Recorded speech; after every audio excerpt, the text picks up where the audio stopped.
O Senhor esteja convosco. Ele está no meio de nós. Proclamação do Evangelho de Jesus Cristo, segundo Mateus. Glória a vós, Senhor.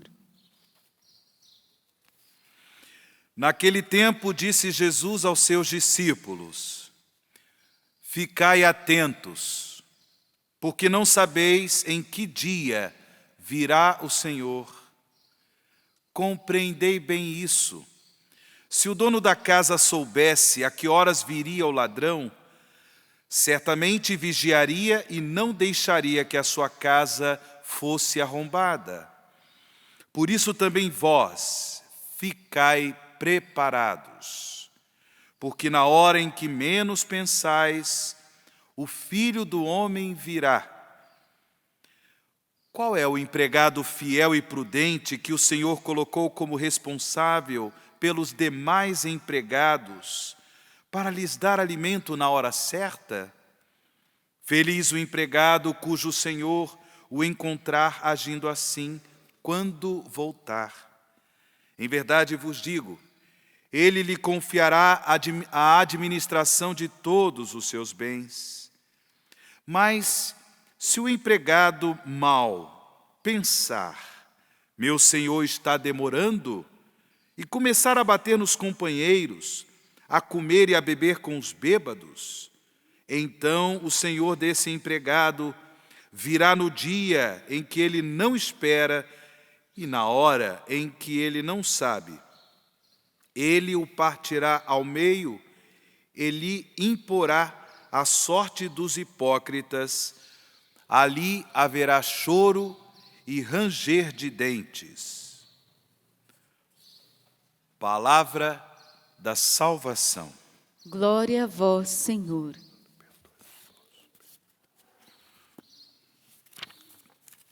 Meus irmãos e minhas irmãs em Cristo Jesus, o Evangelho de hoje, esse trecho do capítulo 24 do Evangelho de São Mateus, nos apresenta um ensinamento de Jesus a respeito da vinda gloriosa do Senhor, o dia glorioso do Filho do Homem.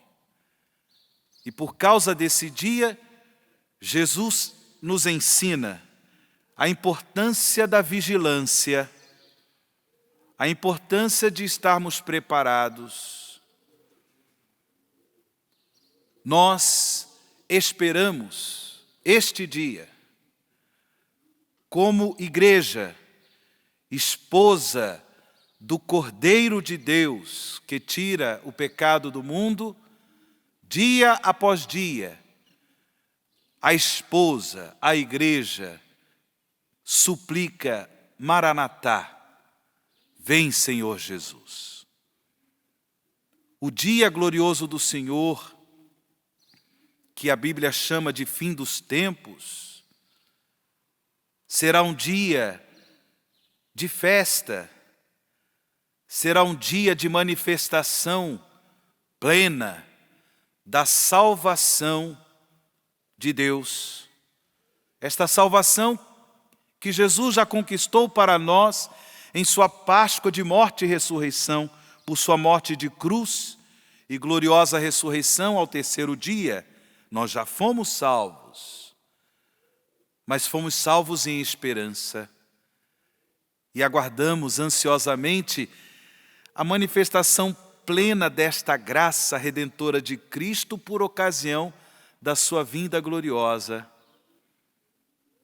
Portanto, não devemos ter medo deste dia, não devemos achar que este dia será a destruição de todas as coisas. Não, será a renovação de todas as coisas na graça, na justiça, na misericórdia de Deus. E é por isso que devemos vigiar.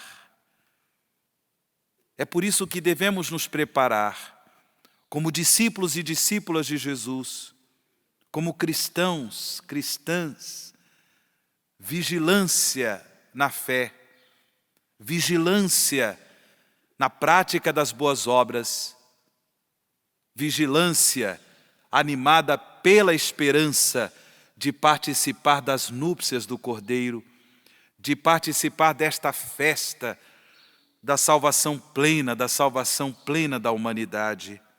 Sim, nós ansiamos por esse dia. Daí a importância da vigilância. Porém, meus irmãos e irmãs, essa vigilância, ela deve ser a todo momento da nossa vida.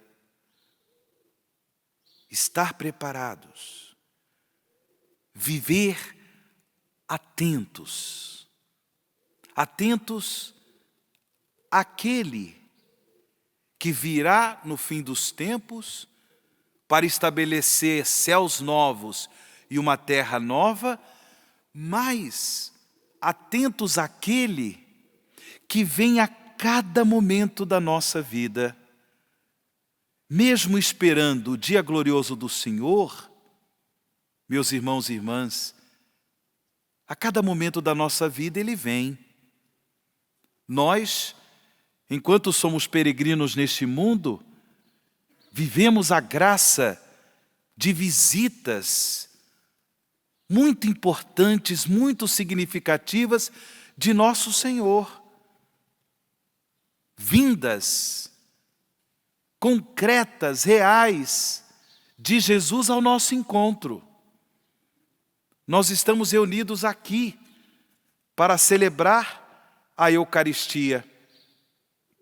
Ele vem ou não vem a nós no sacramento da Eucaristia?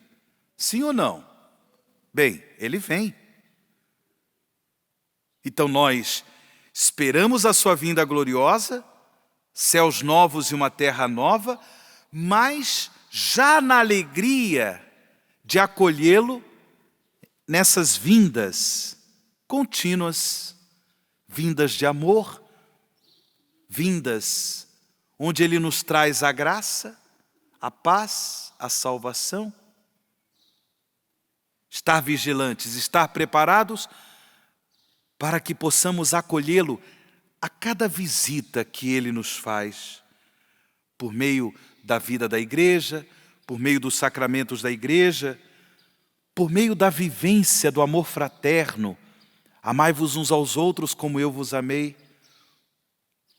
Um amor que se manifesta também em forma concreta de caridade para com os desamparados, os necessitados, os empobrecidos do nosso mundo. Também nessas visitas que nós fazemos aos irmãos e irmãs mais necessitados, é o Senhor quem nos visita. É o Senhor quem vem ao nosso encontro. E é dessa forma que nós nos preparamos para o dia glorioso do Senhor. É dessa forma que nós vivemos a vigilância cristã, esperando esse dia derradeiro da vinda gloriosa de Jesus no fim dos tempos. Como se preparar, irmãos e irmãs?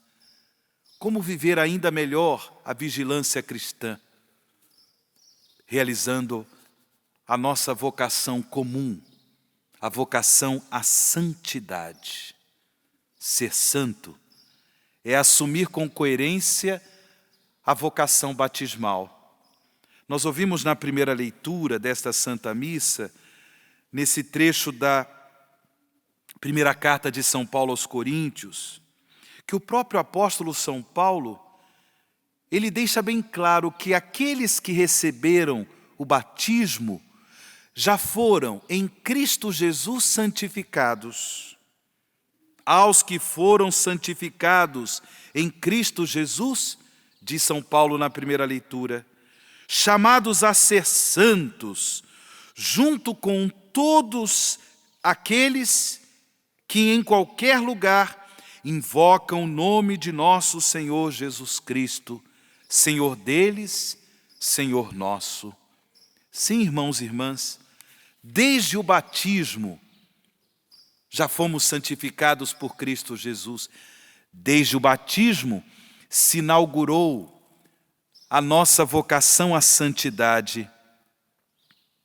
E Paulo ainda faz um lindo elogio à comunidade cristã de Corinto, quando ele diz: irmãos, não tendes falta de nenhum dom. Vós que aguardais a revelação do Senhor nosso Jesus Cristo. Vós que viveis a vigilância cristã. Vós que procurais estar preparados para o dia glorioso do Senhor, não tendes falta de nenhum dom. Realizar a vocação batismal, realizar a vocação à santidade, fazer valer a nossa vocação, nosso chamado à santidade, é colocar os próprios dons, os próprios talentos a serviço dos irmãos, para promover o bem no mundo em que vivemos. E aqui nós recorremos ao testemunho de Santa Mônica, a mãe de Santo Agostinho, uma mulher que se santificou na simplicidade de sua vida familiar, uma mulher que se santificou através de boas obras, obras de virtudes, uma mulher que se santificou pela oração, pela intercessão, não tendo vergonha de derramar suas lágrimas em súplica a Deus pela conversão do seu filho Agostinho.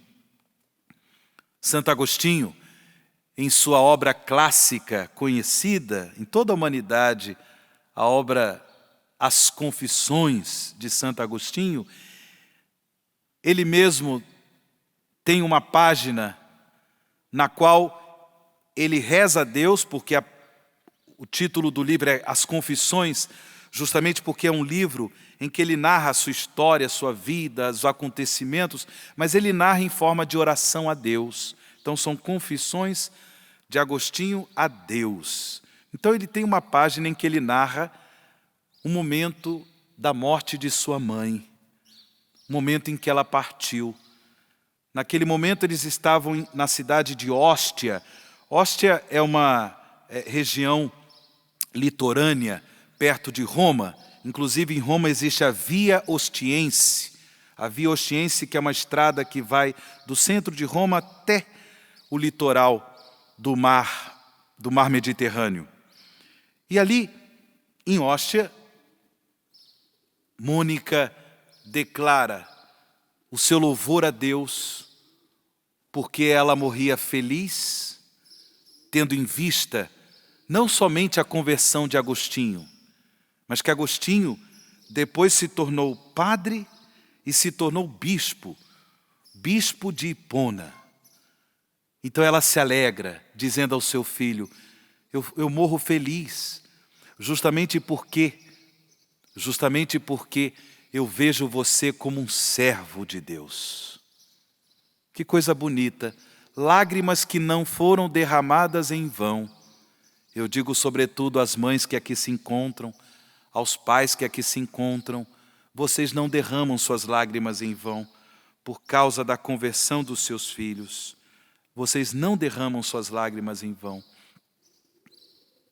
É dessa forma que também você, pai, você, mãe, tem realizado a sua vocação à santidade, pela oração, pela intercessão, pela conversão dos pecadores, oferecendo suas lágrimas, permitindo que Deus utilize do seu coração com o dom das lágrimas,